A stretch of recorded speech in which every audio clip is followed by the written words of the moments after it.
परिमाण और उद्देश्य दोनों होती हैं। इसके बारे में तो जैसे मैंने ये बोला की बात करने का वेक्टर्स पर बात करते हैं और वेक्टर्स में सदिश हुआ और कहा गया कि ये सदिश राशियाँ हैं, ये कहाँ से उत्पन्न हुई है, कैसे बताया गया कि सदिश राशियाँ में सबसे पहले ये ज़्यादा चले बोलते हैं फंडामेंटल क्वांटिटीज। क्या बोलते हैं? Fundamental quantities. बताओ जरा फंडामेंटल क्वांटिटीज का मतलब है कि तो हमको आवश्यकता है तो आपसे क्वेश्चन पूछूंगा। तो जिसमें एक चैप्टर आपने पढ़ा है मापन, मेजरमेंट।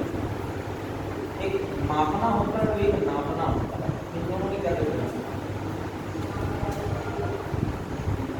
जैसे इस कमरे की लंबाई क्या है? मापी जाएगी कि नापी जाएगी? मापी जाएगी। नापा क्या है?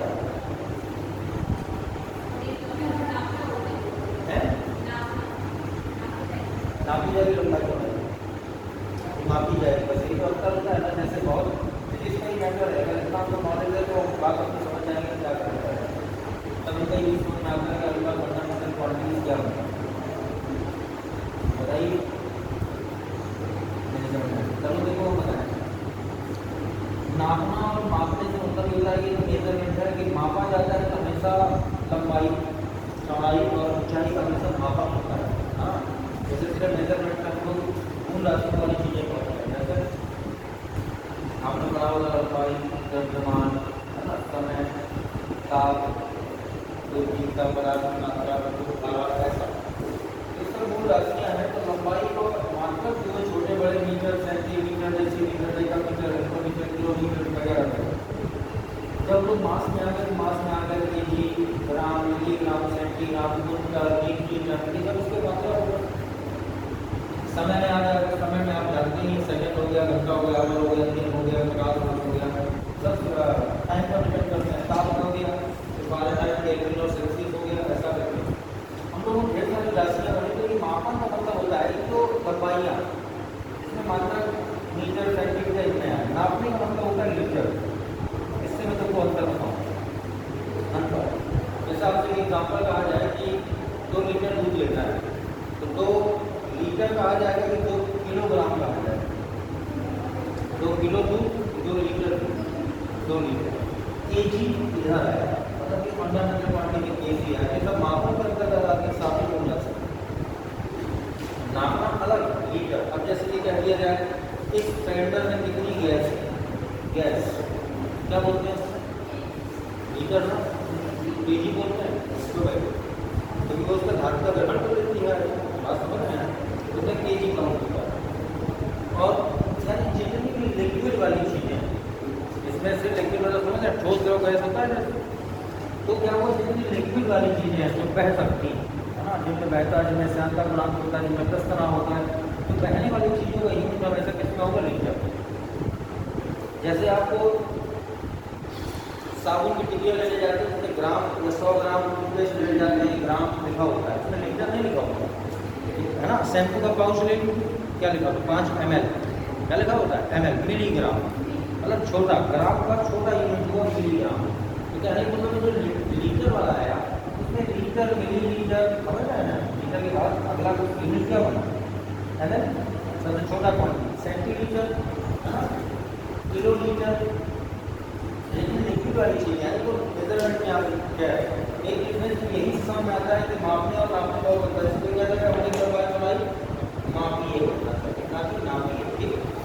तो इतने इनकी वजह से क्या है, जो मूल राशियों को व्यक्त करने वाले मात्रक हुए, वो द्विमात्रक हुए, सब मात्रक लगे, छोटे बड़े सब, तो ये मूल राशियाँ होंगी। लेकिन मूल राशियों की मदद से कुछ राशियाँ बनाएंगी जिनको हम लोग व्युत्पन्न राशियाँ यानी ड्राइव यूनिट्स बनाए। क्या होगा कि व्युत्पन्न राशियाँ क्या होंगी, इन राशियों की सहायता से ढेर सारी राशियाँ बनाएंगी, जैसे क्षेत्रफल, आयतन, घनत्व, बल, द्रव्यमान, ताप, ऊर्जा, सामर्थ्य और गतिज ऊर्जा, ऊष्मा, ढेर सारी राशियाँ बनाएंगे। तो इतनी सारी व्युत्पन्न राशियाँ हो गई ढेर सारी कि वैज्ञानिकों को लगा कि इतनी राशियों को पहचान पाना तो मुश्किल हो गया। उन्होंने राशियों में 2 वर्जन डिवाइड कर दिए। क्या उसने बोला कि राशियाँ जो व्युत्पन्न राशियाँ होंगी, वही प्रत्येक राशि में उसका खुद का कुछ ना कुछ क्या होता है, परिमाण, यानी उसका मैग्नीट्यूड, परिमाण तो समझ रहे हैं।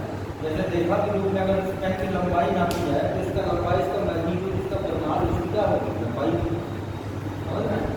तो हर राशि में कुछ ना कुछ परिमाण हो, ना क्षेत्रफल के रूप में रहा, ना लंबाई के रूप में रहा, ना निर्माण के रूप में रहा, परिमाण मतलब कुछ क्वांटिटी में मिला।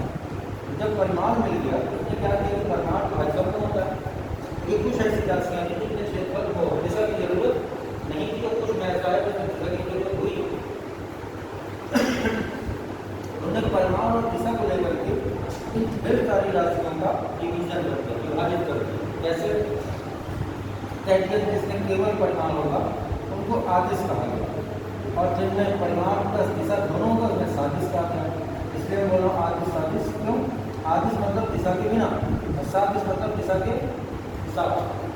केवल साथ जैसे साथ का मतलब लगता है, साथ मतलब साथ, क्या कहा जाएगा, दिशा के साथ परिमाण भी जरूरी है तो सदिश हो गई। और दिशा के आप अरे दिशा के बिना, बिना दिशा के अगर परिमाण हो रहा है, दिशा की आवश्यकता नहीं तो अदिश कहा गया। स्केलर और वेक्टर, वेक्टर क्वांटिटी को क्या कह दिया गया कि एरो लगा करके मैं किसी क्वांटिटी को डिफाइन किया जिसमें एरो की जो लंबाई होती है वो उसके परिमाण को व्यक्त करती है, और जो इसकी नोक होती है वो उसकी डायरेक्शन को व्यक्त करती है। तो एक भी फंडामेंटल चीज़ें मैंने आपको बताई कि जैसे अभी जो सदिश का निर्माण हुआ साइंस में, डायरेक्ट अदिश सदिश नहीं आया, यहाँ से शुरुआत हुई, मूल राशियाँ, व्युत्पन्न राशियाँ, इन राशियों को डिवाइड कर दिया गया के आधार पर, वो जाकर के बन गई क्या, अदिश और सदिश। क्या तो ये चर्चा हो रही थी वेक्टर फील्ड और स्केलर फील्ड की। अब वेक्टर फील्ड स्केलर फील्ड में बहुत कुछ हमारे पास मैटर होता है, लेकिन वो काम की चीज़ें मैं बताता हूँ। जैसे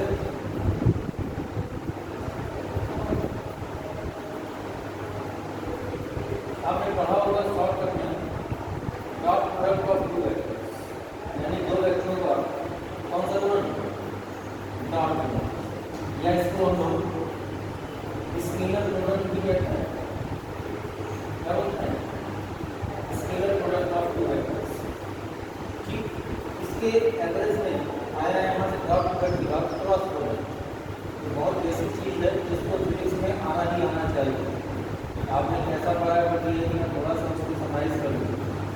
क्रॉस प्रोडक्ट ऑफ 2 वेक्टर्स, इसको कोई बोलते हैं वेक्टर प्रोडक्ट, यानी वेक्टर का गुणनफल। लेकिन समस्या क्या है जो मैं बताने जा रहा हूँ उसको देखते जाइए। 2 वेक्टर्स लिख रहे हैं, इस शॉर्टकट में इसका आया कि ए और बी, ये दोनों वेक्टर्स हैं, इन्हें एरो लगा दीजिए, बार लगा दीजिए, ए और B equal to 1, A B cos theta. यहाँ पर ये थीटा क्या होता था, थीटा इन दोनों वेक्टरों के बीच बना कोण होता था, और ये क्या होता है, इसको हम लोग ऐसे भी लिख सकते हैं, वेक्टर ए और वेक्टर बी इक्वल, ये ए का परिमाण होता है, ये बी का परिमाण होता है, और थीटा के बीच का क्या होता है, कोण होता है। तो अगर कोण निकालना है तो वेक्टर ए डॉट बी निकाल करके और उनका ऐसा कर सकते हैं। ए डॉट बी का सेंस क्या है, मैं आपको एग्जांपल देता हूँ, जैसे वेक्टर ए ऐसा दिया है और vector B I minus J plus two J दिया है। तो अगर हमको ए डॉट बी निकालना है इसका, तो हम लोग क्या करते हैं, 2i प्लस 3j प्लस का 5k dot product of I minus J plus 2j। तो ऐसा करेंगे तो आई का डॉट होता है जे का जे से, के का के से, ऐसा होता है। तो 2 नंबर के लिए 2 एकदम 2, फिर 3 का एक में करना है, 3 एकदम 3 और 5 में 10 है ना। ये 10 दोबारा 3 लगेगा 9। ए डॉट की क्वांटिटी होती है हमेशा एक स्केलर क्वांटिटी होती है, माने अदिश में आई लेके नहीं आता, और जब तक वेक्टर लगा तब तक उसमें आई लेके होगा। ठीक, इन्हीं अदिश में हम लोगों ने क्या सीखा कि आई डॉट आई हमेशा 1 होता है, जे डॉट जे चाहे के डॉट के लिए इन सब का परिमाण कितना होता है, 1। यही यहाँ पर लॉजिक गलत करता है जो हम लोग यहाँ पर पढ़ते हैं। क्या कि आई का आई से डॉट किया गया, डॉट लगाया बाद 2 एकम 2 और आई का आई कहाँ पे लग गया, तो आई का आई 1 होता है। ऐसे बड़े समझ के बाद में हम पढ़िएगा, ठीक है। लेकिन अगर मैं इसके अपोजिट वेक्टर से इसका मल्टीप्लाई करूँ, आई डॉट जे बराबर है या के क्रॉस आई करूँ, या डॉट करेंगे, अगर मैं डॉट के लगा तो क्रॉस करूँगा, इनकी वैल्यू सब 0। ठीक, कभी का डॉट प्रोडक्ट अगर अपोजिट वेक्टर के साथ करेंगे, ये आता कहाँ से, ये 3D डायमेंशन की बात करें अगर एक्स एक्सिस वाई एक्सिस और क्या जेड एक्सिस, आई एक्सिस का इकाई सदिश आई होता है, वाई एक्सिस का जे होता है, जेड एक्सिस का क्या होता है के। ये इकाई सदिश होते हैं यूनिट नॉर्मल वेक्टर, लंब इकाई सदिश कहलाता है।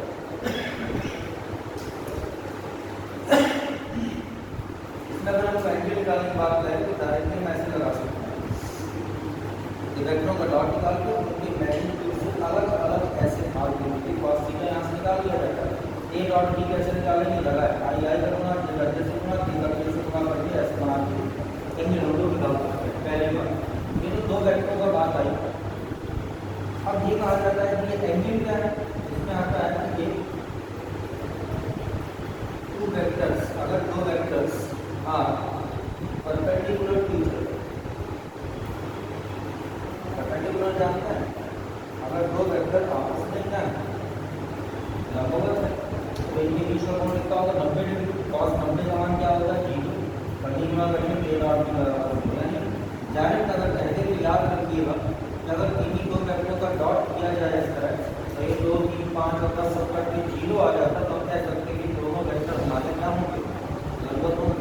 अगर सिद्ध करने को आ जाएगा, सिद्ध कीजिए कि ऐसे ए का मान बी का मान दे करके और निकालिए वेक्टर लंबवत होंगे, तो आप क्या निकालिए, उसका ए डॉट निकालिए और 0 आ जाए तो क्या कर देंगे, हमारे वेक्टर लंबवत होंगे। बस होना नहीं, आगे देखते हैं। अगर इसमें कहता है कि 5वां नंबर ले लें कि 2 वेक्टर जो हम लोग ले रहे हैं, इन 2 वेक्टर्स का पैरेलल, अगर 2 वेक्टर आपस में पैरेलल मीन्स होता है समांतर, वो तो लंबवत है। इसका मतलब होता है कि ए डॉट बी का जो डॉट प्रोडक्ट होगा वो मॉड ए और मॉड बी के बराबर होगा। अगर ऐसा है कि दोनों वेक्टर हमारे क्या हो जाएंगे, समांतर कहलाएंगे। इस दशा में जो थीटा होता है वो 0 डिग्री होता है, तब सूत्र में cos 0 का मान 1 हो जाता है, ए बराबर कितना है, और इस दशा में थीटा बराबर 90 डिग्री होता है। जैसे यहाँ cos 90 का मान 0 हो गया, पूरा 0 हो गया, तो डॉट बराबर 0 और ना नहीं लंबवत में थीटा बराबर 90 आना होगा, और पैरेलल यानी समांतर में थीटा बराबर 0 उत्तर आएगा, तब हम कहते हैं समांतर है। इसी अवधि में जब क्रॉस प्रोडक्ट में आते हैं, क्रॉस मतलब ऐसा 2 वेक्टरों का क्रॉस, ये क्या होता है, ए साइन थीटा और एन कैप। अब ये एन कैप और ए थीटा ए और बी इसके परिमाण भी होते हैं। कैसे, ए क्रॉस बी हमने यहाँ बनाया, ये बनेगा मॉड ए भी है, मॉड बी है, और ये साइन थीटा और ये एन कैप। एन कैप क्या होता है, यूनिट नॉर्मल वेक्टर, मतलब क्या होता है, इकाई लंबवत सदिश, यानी इकाई भी है, लंबवत भी है, इकाई सदिश से मिलकर इसका परिमाण एक वेक्टर के प्रकार का है, समान प्रकार की है ना, बड़े वेक्टरों के प्रकार लंबवत सदिश, इकाई सदिश, एकांक सदिश। तो इकाई सदिश का मतलब ऐसा, अगर आपको नहीं मालूम है तो मैं बता देता हूँ। एन कैप का मतलब होता है वेक्टर एन बटे उसी का नॉर्म, ये इकाई सदिश का मतलब होता है। किसी भी वेक्टर का वेक्टर के नीचे उसके परिमाण का भाग दे दीजिए, आपकी वैल्यू निकल आएगी। जैसे आपके परिमाण में दिक्कत है क्या होता है मॉड, तो वहाँ वेक्टर है जैसे दिया है 2i + 3j + 5k। तो मॉड कैसे निकालते हैं परिमाण, परिमाण का मतलब होता है अंदर रूट i के गुणांक का वर्ग, j के गुणांक का वर्ग और k के गुणांक का वर्ग। बस इसको हल कर लीजिए, 2 का वर्ग 4, 3 का वर्ग 9, ये 25, अंदर रूट 38 आ जाएगा। बस ये इसका परिमाण होगा। किसी वेक्टर का परिमाण निकालना अंदर रूट के अंदर i के गुणांक का वर्ग, j के गुणांक का वर्ग और k के गुणांक का वर्ग कर दीजिए तो उसका मैग्नीट्यूड निकल आएगा। इसके बाद ये सब हो गया। अगर हमें इसी का एंगल निकालना है तो हमको यहाँ पर ये चीज़ आती है कि फाई नंबर सदिश अगर निकालना है इसकी वैल्यू हो जाती है a क्रॉस b बटे a क्रॉस b का मॉड। ऐसा हम लोग अगर ले लेते हैं तो इकाई नंबर सदिश ऐसे भी निकाला, जैसे दोनों वेक्टरों का क्रॉस प्रोडक्ट कर दीजिए, उसके वेक्टरों का जो क्रॉस है उसका मॉड निकालने के लिए हम लोग i के गुणांकों का वर्ग का योग करते हैं। इसके भी रूल्स होते हैं, जैसे अगर मैं i क्रॉस i करूँ, j क्रॉस j करूँ, k क्रॉस k करूँ, इनके मान क्या होते हैं, इनके मान सबके 0 होते हैं। लेकिन अगर i का j से किया जाए, j का k से किया जाए या k का i से किया जाए, इसमें एक साइक्लिक ऑर्डर लगता है, चक्रीय क्रम। ये मान लीजिए i है, ये j है और ये k, ये दिशा में ही चलते हैं, कभी प्लस माइनस इसमें लगता है, क्योंकि क्रॉस में होता है कि डॉट का, डॉट मतलब हिंदी में लिखा है सब डॉट प्रोडक्ट या स्केलर, स्केलर प्रोडक्ट मतलब इसको हिंदी में बोलते हैं अदिश गुणन। ये अदिश गुणन कहलाता है। एक क्रॉस प्रोडक्ट या वेक्टर है, ये क्या कहलाता है, सदिश गुणन। अदिश के लिए डॉट का उपयोग किया जाता है और क्रॉस के लिए हम लोग क्रॉस का प्रोडक्ट का यूज करते हैं। नोटेशन इसका साइक्लिक ऑर्डर क्या हुआ जरा देखिए, i से j आने में कोई सीधा सीधा रास्ता, तो i क्रॉस j बराबर बचा है हम k आएगा। इस सब में क्या लगाया जाता है क्योंकि ये सब इकाई सदिश होते हैं। इकाई सदिश का पहचान कैट, ऊपर कैट लगाइए इकाई सदिश j और k, तो j क्रॉस k बचा कौन, i, फिर k क्रॉस i बचा कौन, j। लेकिन इसका पोजीशन अगर इसकी डायरेक्शन उल्टा कर दूंगा तो क्या होता है, j क्रॉस i कर दिया जाएगा या k क्रॉस j करते हैं अगर हम, या i क्रॉस k करते हैं हम अगर, तो वैल्यू तो बराबर होगी। जैसे j क्रॉस i, जैसे उल्टा नहीं दिशा में जा सकते, j k की तरफ जा सकते हैं, तो कहना नहीं उल्टा जाइए तो माइनस लगा दीजिए, बाकी तो k के बराबर हो जाएगा। k क्रॉस j, k से j उल्टा आ रहा है तो बचा कौन, i तो होगा लेकिन नेगेटिव होगा, दिशा बदल गई तो वेक्टर में दिशा का महत्व है। अभी आपने हमको बताया कि परिमाण बस की जरूरत है तो अधिक से अधिक परिमाण का दिशा की भी जरूरत है तो सदिश होता है, तो सदिश में दिशा का अंतर पड़ता है, यही दिशा का अंतर होता है कि होता सब एक जैसा है बट दिशा का अंतर होता है। क्यों, इसमें और भी एक लॉजिक आता है, जैसे a डॉट b लिखा है तो ये b डॉट a के बराबर हो सकता है, अर्थात ये दोनों क्रम नीचे नियम का पालन करते हैं। लेकिन अगर a क्रॉस b लिखा है तो ये b क्रॉस a के बराबर नहीं हो सकता, क्योंकि दिशा बदलने की वेक्टर क्या क्या लग जाएगा, माइनस। यही शर्त है कि इसकी वजह से दिशा बदलने से यहाँ पर माइनस ऐसे लग जाता है। ये जो दो वेक्टरों का पैटर्न मैंने बताया आपको, स्केलर वेक्टर का प्रोडक्ट का क्या ऐसा मीनिंग होता है। अब इसके बाद जैसे मैं यहाँ पर ले लेता हूँ तीसरा option, scalar triple product. Triple product मतलब क्या होता है,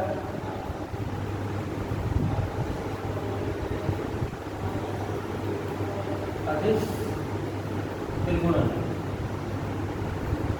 अदिश त्रिगुणन बोलते हैं है ना। अदिश का 3 बार ट्रिपल प्रोडक्ट, 3 वेक्टर दिए जाएंगे, जैसे if vector a comma vector b and, अभी तक 2 थे अब 3 हो गए, आर एनी 3 वेक्टर्स, ये 3 सदिश है अगर हैं, इनकी प्रॉपर्टी क्या होती है, a dot b cross c, इस तरह से लिख दिया जाए, इसको हम लोग स्केलर ट्रिपल प्रोडक्ट कहते हैं। a डॉट ये वाला है क्रॉस ये वाला, 3 वेक्टर है ऐसे, तो a dot b cross c इस काल यही कहलाता है, क्या कहलाता है इस काल, scalar triple product, scalar triple product ये कहलाता है। ये कहलाता है स्केलर ट्रिपल प्रोडक्ट इसको, या किसी को दूसरी भाषा में हम लोग बॉक्स ABC भी कहते हैं, ऐसे बॉक्स के अंदर बिना कॉमा लगाए बॉक्स ABC।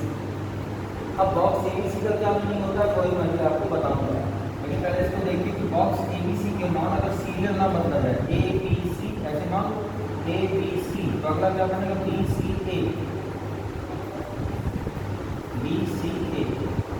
हाँ BCA, तो क्या है CAB, अगर ऑर्डर ना बदले, एक सीरियल में लेते चले जाएं ऐसे साइक्लिक ऑर्डर में ऐसे, ये ए है, ये बी है, ये सी है, तो ये सब बदलोगे नहीं तो सब बराबर हो जाते हैं बॉक्स, और सभी के मान ऐसे होंगे। जैसे इसको ओपन करना है क्या होगा, पहले वाले की पहले डॉट लगा दो और बाद वाले के बीच में क्रॉस लगा दो, ये इसका मीनिंग होगा। ये सभी वेक्टर्स हैं आपको। इस तरह इसकी मीनिंग क्या आता है, सी डॉट लगा दीजिए और अंदर जो बचे उनमें क्रॉस लगा दीजिए ऐसा। तो ये सब बॉक्सेस कहलाते हैं, box A B C, box B C, ये सब बराबर होता है। लेकिन इसके बाद एक प्रॉपर्टी है क्या, अगर एक बॉक्स में दो नंबर या दो वेक्टर तीन ऐसे दिख रहे हैं ऐसा, ऐसे कुछ भी, इन सब का मान क्या होता है, 0 होता है। वजह क्या है, ये जो आपने पढ़ा, तो ए का ए से डॉट करोगे तो ए स्क्वायर है, लेकिन अगर ए का ए से क्रॉस कर दोगे तो 0 होगा। उसी का उसी से डॉट करेंगे तो परिमाण का वर्ग होगा, लेकिन अगर ए का ए से क्रॉस कर दोगे तो वैल्यू 0 हो जाएगी। वही लॉजिक लगता है, इसको अगर खोलेंगे हम लोग, इसको सीधा घुमा कर लिख दिया ऐसे, ए बी सी जहाँ बी सी है जहाँ सी है, इसको मैंने ऐसे लिख दिया, क्या किया हमने, बी ए लिख दिया, समझ रहे। इसको मैंने क्या लिख दिया, सी बी लिख दिया, या इसको मैंने क्या लिख दिया, ए सी लिख दिया। अब इसकी तरह बॉक्सेस खोलो क्या बनेगा, बाहर वाले का डॉट अंदर क्रॉस, बाहर वाले का डॉट अंदर क्रॉस, इस तरीके से बाहर वाले का डॉट अंदर क्रॉस। तब जब हम ये पढ़ रहे हैं कि A cross A, B cross B, C cross C, सब 0 होता है, तो ये 0 हो गया, ये 0 हो गया, ये 0 का कारण से सब कमांड क्या होता है, 0 होता है। तो ये कहने का मतलब क्या है, ऐसे कैसे निकालेंगे, तो देखिए क्या होता है। अगर मैं यहाँ पर तीन वेक्टर का बॉक्स निकालना बता रहा हूँ, ए बराबर है 2i + 5j - 3k, और वेक्टर बी बराबर है i + j - 2k, और सी बराबर एक वेक्टर दिया उसमें 2i + 3j - 4k। तो अगर हमको बॉक्स ए बी सी निकालना है, ऐसे बॉक्स ए बी सी बराबर ये बॉक्स ए बी सी, या ऐसे कह लीजिए, या इसके ट्रिपल प्रोडक्ट, एक सारणी बनाना है, सारणी में इनके गुणांक लिख दीजिए, जैसे 2 5 - 3, 1 1 - 2, और 2 3 - 4। इस सारणी को हल कर लेंगे, सामान्य का हल कर लेंगे। तो बोलता है इस तरीके से बॉक्स ए बी सी निकालना चाहिए, और इस तरीके से तीन वेक्टर हमको दिए जाएंगे हर दशा में। जब तीन वेक्टर दिए जाएंगे तो सारणी बनाइए। सारणी कैसे हल करते हैं मैं वो भी बताता हूँ आपको, अगर नहीं आता है। सारणी हल करने का मतलब प्लस माइनस प्लस ऐसे लगाया जाता है, तो बीच वाला माइनस का होता है, यहाँ जो भी चिन्ह लगा होगा, यहाँ पहले से -5 होता तो प्लस होता है, फिर होता है प्लस माइनस प्लस, तो प्लस है यहाँ माइनस, तो -3 हो गया।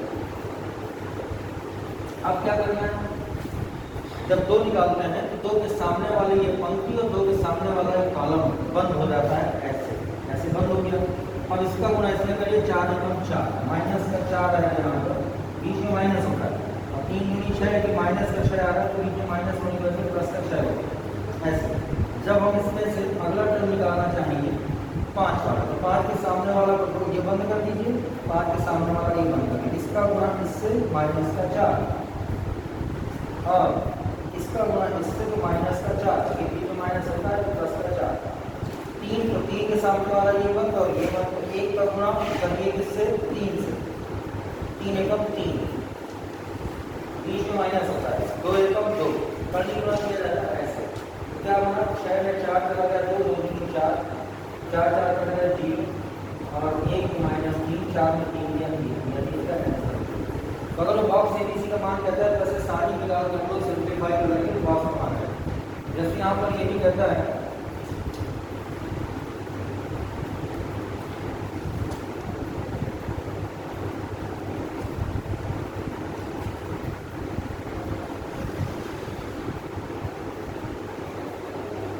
अगर यहीं पर कभी बोलता है समांतर षटफलक का आयतन है,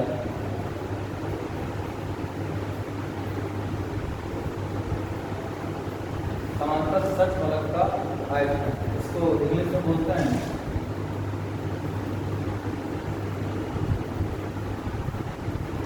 पैरेललोपाइड, समांतर षटफलक का आयतन। बहुत साधारण सा क्वेश्चन आता है एग्जाम में, सूत्र पूछ लेते हैं, इसका सूत्र सिर्फ लिखता हुआ क्या लिखा है, बॉक्स एबीसी, ये बॉक्स एबीसी, इस तरह 3 वेक्टर देगा और कहेगा समांतर षटफलक का आयतन ज्ञात करें। कुछ नहीं, एबीसी दिए जाएंगे, एबीसी ऐसे लिख के बॉक्स ऐसे सारणी बनाओ, हल कर दो, आयतन प्राप्त हो जाएगी, ये आयतन होता है। इस तरीके से हमको ध्यान रखना है कि फॉर्मूला भी काम करता है। अब जैसे मैंने अभी आपको दिमाग में आ रहा होगा कि मैं स्केलर ट्रिपल प्रोडक्ट लाया अदिश त्रिकोण का तो सदिश भी होगा तो होगा जरूर। क्या बोलेंगे कि vector triple product, vector triple product जैसे हिंदी बोलते हैं सदिश त्रिकोण, सदिश त्रिकोण। सदिश त्रिकोण क्या होता है, इसको कैसे रिप्रेजेंट करते हैं, तो ए क्रॉस बी क्रॉस सी ऐसे रिप्रेजेंट होता है। ये कैसे था, ए डॉट लगता है बी क्रॉस, इसमें क्या लगता है, ए क्रॉस लगता है, दोनों में अंतर इस बात का। इसकी वैल्यू क्या होती है, इसकी वैल्यू होती है ए डॉट सी बाहर की माइनस ए डॉट बी बाहर सी।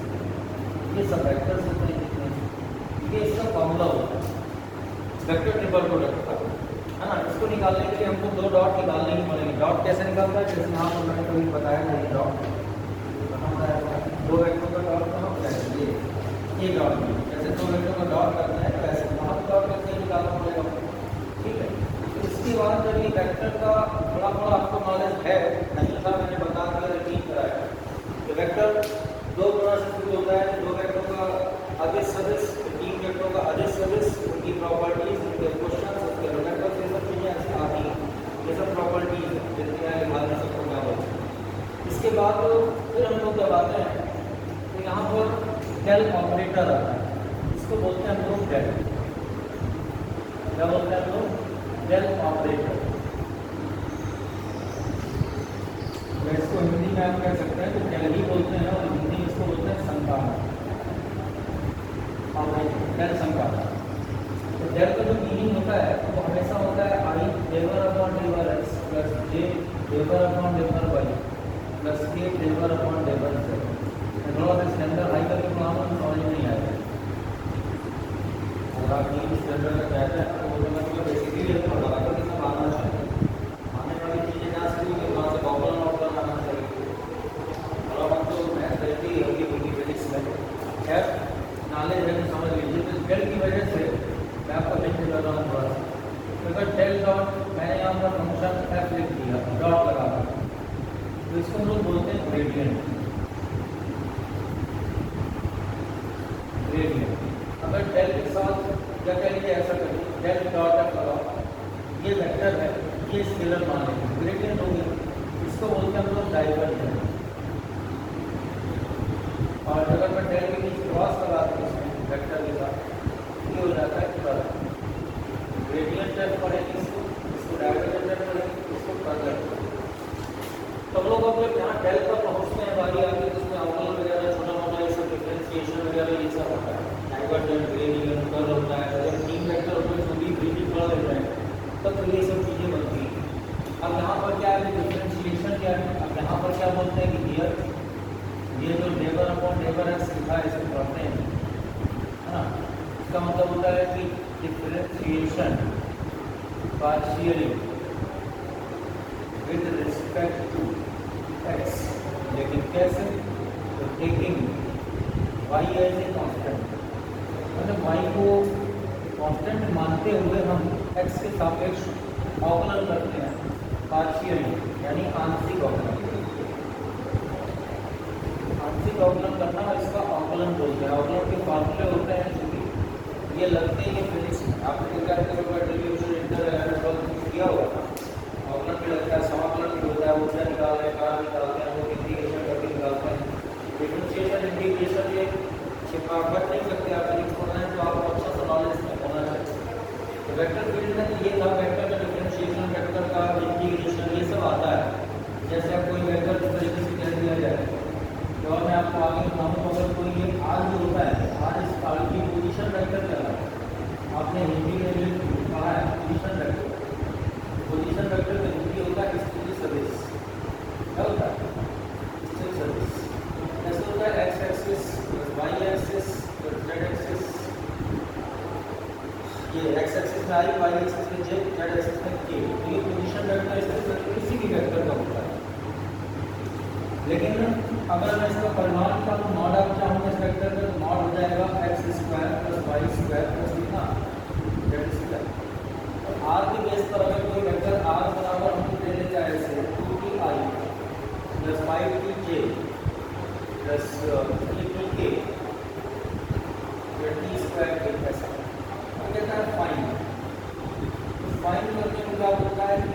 वेलोसिटी ज्ञात करो, वेग, एक्सीलरेशन ज्ञात करो माने त्वरण एट t बराबर 1 पर, t बराबर 1 सेकंड पर अगर किसी वेक्टर का किसी बिंदु की पोजीशन माने किसी घर में कोई एक पार्टिकल या कोई व्यक्ति या कोई इवेंट या कोई वस्तु घूम रही है तो t समय पश्चात उसका वेग क्या होगा अगर उसका स्थिति सदिश कितना r को बोलते हैं पोजीशन वेक्टर को दे रहा है स्थिति सदिश देने के द्वारा वेलोसिटी माने वेग क्या होगा एक्सीलरेशन क्या होगा t बराबर 1 सेकंड।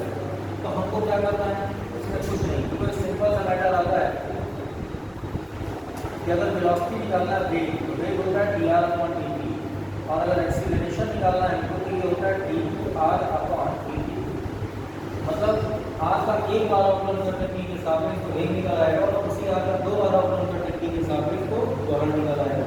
तो क्या किया जाए इसका अवकलन किया जाए t के सापेक्ष, t का अवकलन 1 होता है आता है ऐसे मैं शॉर्ट में लिख दूंगा d/dt t का 1 होता है t स्क्वायर का करेंगे तो 2t होता है ऐसे ये अवकलन होता है।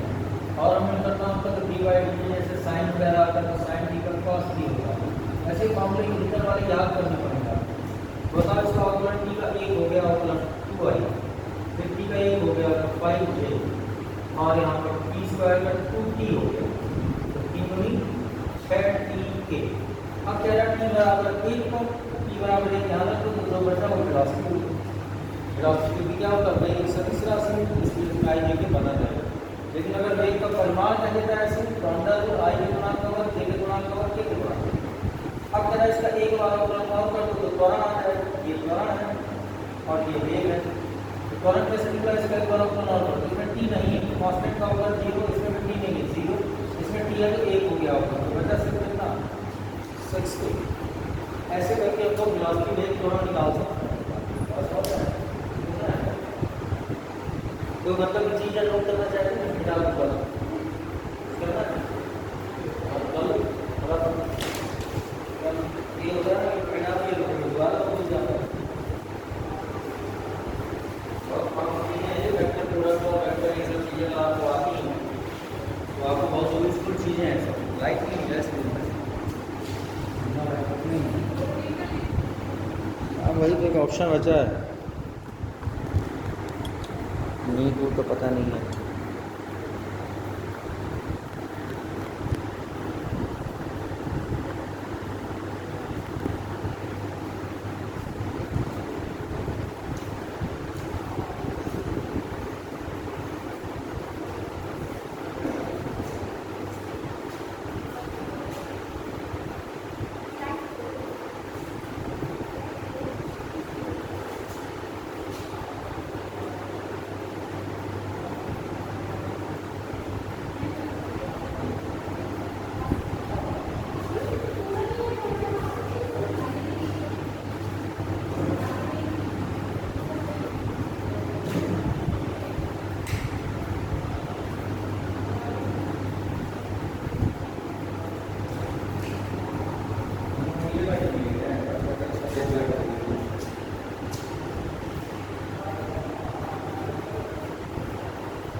वक्त पर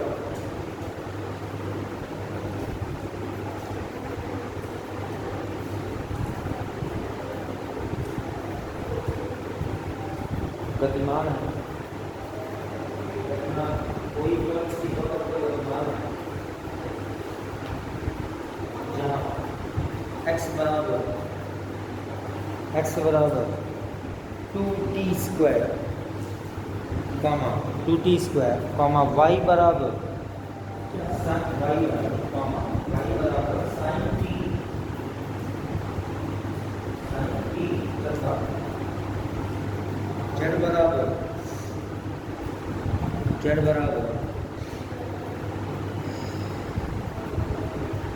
t z बराबर t हो तो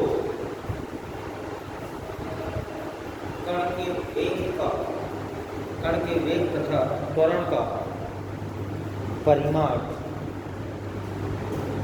तो कण के वेग तथा त्वरण का परिमाण E बराबर 1 बन जाता है, E बराबर 1 बन जाता है,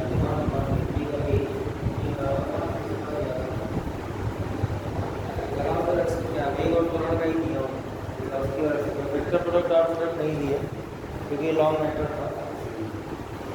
और मैंने क्वेश्चन ये पूरा बताया कैसे करेंगे वेग और त्वरण निकालने के लिए जिसको मैंने चेक किया था कि पहले वेक्टर का पोजीशन वेक्टर यानी इसका स्थिति सदिश हमको मालूम होना चाहिए, दोनों को पहले हिट करना पहले लिखना कि हम जानते हैं कि किसी कण का स्थिति सदिश r बराबर xi + yj प्रोडक्ट के होता है।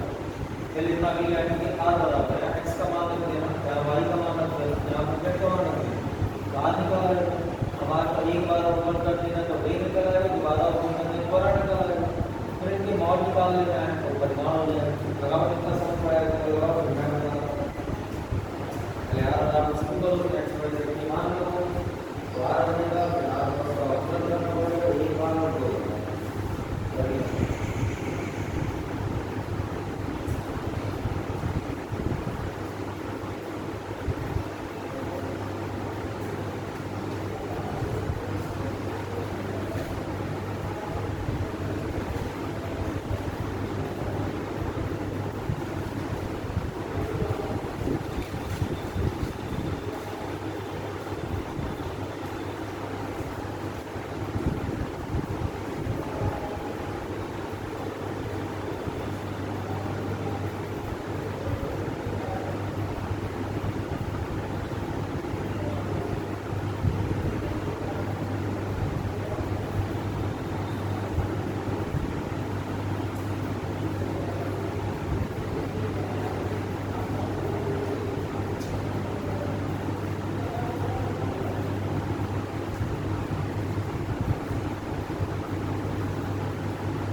देखो मैं बताऊंगा, पहले आपको लिखना था r बराबर वेक्टर r बराबर होता है xi + yj प्लस कितना z, जो इसमें x y z की वैल्यूज नहीं है, बोलो जरा x का मान 2t स्क्वायर i + y का मान sin tj है ना, और z का मान कितना t और k, ऐसा बन गया। तो जब तुम यहाँ पे लिखना है तो ऐसे लिखते वेलोसिटी v बराबर क्या होता है, v बराबर होता है dr/dt, ये एक वेक्टर क्वांटिटी है इसलिए ऐसा आएगा। ऑप्शन करो इसका r का t के साथ में t स्क्वायर 2t होता है, कितना है 4t i sin t का मतलब cos t होता है, j t का 1 होता है, तो बचा कितना k। अब हमको v का मॉड निकालना है, परिमाण। तो परिमाण क्या होता है अंडर रूट i के गुणांक का वर्ग, j के गुणांक का वर्ग और k के गुणांक का वर्ग। तो ये हो जाएगा 16t स्क्वायर और प्लस cos स्क्वायर t, और इसमें k का गुणांक 1 है तो 1 आ जाएगा। अब हमको कह रहा है कि या ऐसा कर लो, पहले वेलोसिटी बाद में निकालें, पहले त्वरण भी निकाल लो। तो यहीं पर आपने निकाला एक्सीलरेशन, त्वरण।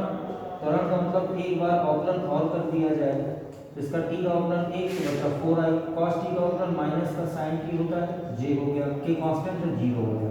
अब यहाँ पर वेलोसिटी का मान निकाल लो, त्वरण का मान निकालो, जिसके परिमाण हो जाएंगे अंडर रूट में दोनों के मान। कैसे i के गुणांक का वर्ग, j के गुणांक का वर्ग, k के गुणांक का वर्ग, वेलोसिटी का। यहाँ पर हो गया 16t स्क्वायर और प्लस का cos स्क्वायर t, इसका मान हो गया, और इस त्वरण के ऊपर तो 4 से 16 माइनस प्लस हो गया sin स्क्वायर t।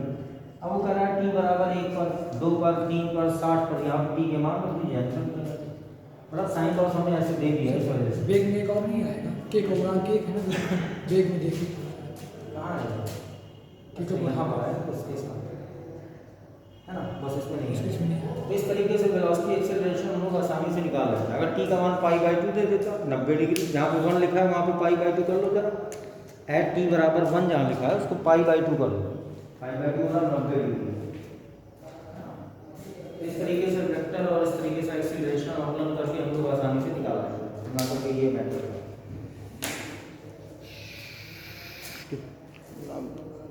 चलने देंगे, चलो और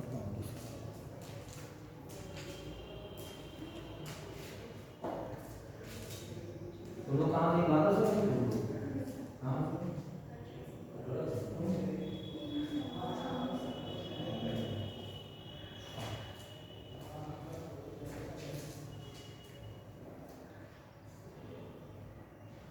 तुम कहाँ से बोल रहे हो?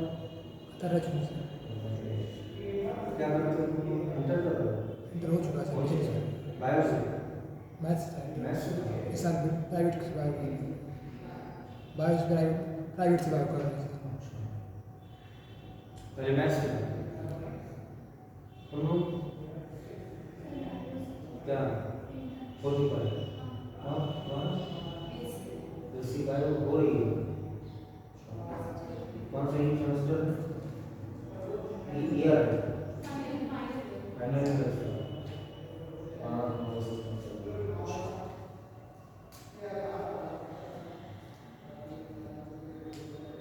कहाँ पर तुम लोग बायो केमिस्ट्री में कोचिंग वोचिंग जाती है? अच्छा बायो ले लो तो लूज पड़ती है, फाइनल ईयर इंटर बाद में कुछ नहीं किया। ऐसे ही कौन सा चीज़ है? कौन सी है? अच्छा बीएससी हो गया, बीएससी का बीएड भी कुछ नहीं किया। कौन डाले से डाले? तो इनके पर नहीं हो, नाम नहीं है, बहुत कम है करना भी है। किसी प्राइवेट कॉलेज में एडमिशन ले लो, वहाँ पर हो जाएगा बीएड में करना है। तो तुम्हारा इंटरनेट से तो बीएससी करना चाहिए। करना चाहिए। पता है तुमको किसने मोटिवेट कर दिया बायो ले लो? जो सब्जेक्ट अच्छा 8 9 10 से हमने नहीं पढ़ा इंटरेस्ट के साथ, वो सब्जेक्ट इकट्ठा कैसे आ जाएगी?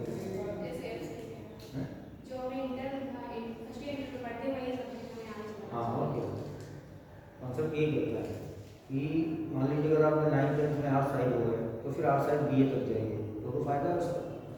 अगर हम लोग मैथ को दूसरे इंटर कर लिए तो हमने 9th में मैथ पढ़ी, 10th में पढ़ी, 11th में पढ़ी, 12th में पढ़ी, तो वही मैथ आगे मिलती है तो उस फील्ड में जल्दी रेस लगाते हैं। नहीं समझ रहा? जैसे हम लोग मैथ वाले हमें कॉमर्स ले तो जीरो है कॉमर्स में, तो हमसे अपेक्षा तो वो लड़का है ना 9th 10th 11th 12th पढ़ा उसको हम थोड़ी पा जाएंगे इतनी जल्दी। तो अंतर तो कहीं ना आएगा, बस यही पास हो जाएंगे बायो से, बस इंटर बायो से भी मैथ से भी बस यही फायदा मिलना और कोई फायदा नहीं है। उसके अपेक्षा ग्रेजुएशन करते थे, कुछ करते थे, बीएड बीटीसी वगैरह कुछ करते, टीजीटी पीजीटी कुछ तो रास्ता मिलता अपने सब्जेक्ट को हुनर दिखाने का, वो सब आपको मिस कर देते हैं। क्या करिए ठीक है सुनो, बीएससी हो जाना उसके बाद बीएड पे फोकस करो। बीएड अब जरूरी हो गया, डीडीपी के लिए, डीडीपी के लिए भी, इंटरप्रेट भी के लिए है ना, कुछ भी करना है बीएड होना चाहिए। कुछ नहीं ग्रेजुएशन के तो आप अंडर की पढ़ते हैं, वहाँ पढ़ाने के लिए क्लियर मांगे मिलने में 5,000 रुपये में बांध देना, सुबह 6 बजे से जाइए हाँ पीजी का है BSc होना चाहिए, BA BSc 50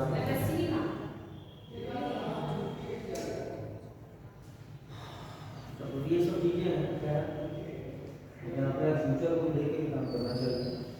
अपना एक वे पर चाहिए कि जिस मार्ग में चलना है उसमें हमको मंजिल मिलेगी कि बार पर दौड़ते रहना चाहिए, घुमा नहीं रहती पढ़ते पढ़ते एक समय ये पढ़ा हुआ रहता है, जब हमारी प्रोफेशन का टाइम आया कि हमारा कंस्ट्रक्शन होता है, घर वाले एक्सपेंडर कर देते हैं, उसके बाद उसके पहले ही हमको अचीवमेंट करना है, जितना भी हमको उपलब्धि हासिल कर सकते हैं। जिस फील्ड में इंटरेस्ट है उस फील्ड की तैयारी करो, शुरू से उसी फील्ड को पढ़ो।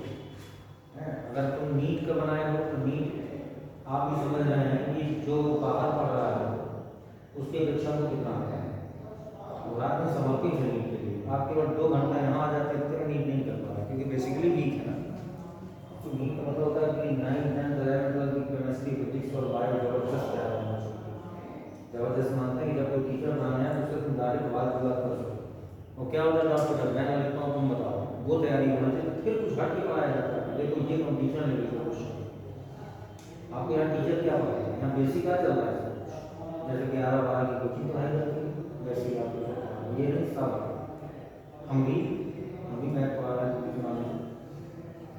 लेकिन ये होता है कि भाई हम लोग मैथ है जैसा फिजिक्स का कॉम्बिनेशन होता है, फिजिक्स अपना जब पढ़वा लीजिए मैथ पढ़वा की बात है, इसी तरह जो भी बॉटनी का होता है, केमिस्ट्री में डिफरेंस होती है, उसको एक तरफ भी जगना चाहिए कि भाई हम लोग मैथ है तो हम लोग भी जरूरी है, भाई हम लोग IIT लेवल के क्वेश्चन लिखे दे रहे हैं, लेकिन लड़के को उसका बेसिक ही नहीं मालूम है कि सर ये लगेगा कैसे, हमको इस तरह से पढ़ाई नहीं होती, तो पहले बेस पकड़ाते हैं तब तक चैप्टर खत्म हो जाता है, ये शेड्यूल आता है बहुत इतने उसके उनको सिर्फ स्टडी बहुत करनी पड़ेगी। अगर इसका टारगेट बनाया हुआ नीट क्वालिफाई करना, नीट जानना है, नीट की बात क्या है, आपको BA MSc डिग्री मिलती है, मतलब उसके लिए तैयारी और नहीं नीट का मतलब आपका टारगेट क्या है, मुझे नर्सिंग करना है या मतलब डॉक्टर वाला मेडिकल पढ़ना है, उसके लिए जाकर 7-8 इंग्लिश आना चाहिए, लॉ का कंपोजिशन क्या है ना, सेंस क्या है, मतलब हर एक चीज़ का बिल्कुल रिसेक्शन टाइप पर इतना इंटरेस्ट होना चाहिए। यहाँ इंग्लिश से आप घबराते हैं, वहाँ दवाएं लिखी इंग्लिश से पढ़ी है डॉक्टर की राइटिंग ये से जान जाता है, एक तरह से जमा होता है,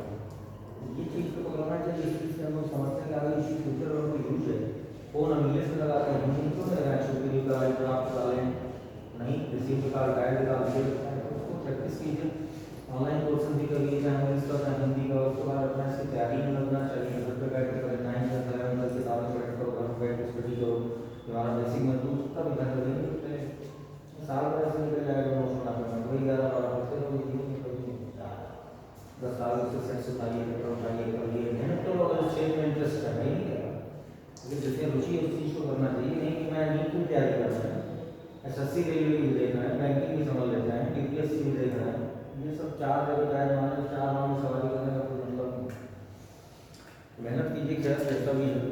चलो खैर जाइए बाबू, कल वो क्लास कर देंगे।